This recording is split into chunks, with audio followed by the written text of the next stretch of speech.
Mabuhay! Uy, kumusta? Magandang araw uli. Ang hawak ko ngayon ay isa na namang uring halamang bulaklak na tinatawag na yellow alder. Ang yellow alder ay may scientific name na Thornera olmophilia. Ang yellow alder ay may common name na Ramgut dashalong at West Indian holly. May benepisyo ding nakukuha sa yellow alder sa pamagitan ng katas ng dahon nito.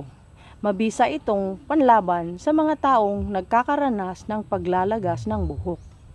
Madali din tumubo ang mga yellow alder sa paligid. Masisipag silang mamumulaklak sa panahon ng tag-araw. Sana may natutunan ito si Ma'am Maggie, nagsasabing, ang pagtuklas ng bagong kaalaman ay gabay sa magandang kinabukasan. Good day! God bless everyone! Thank you for watching.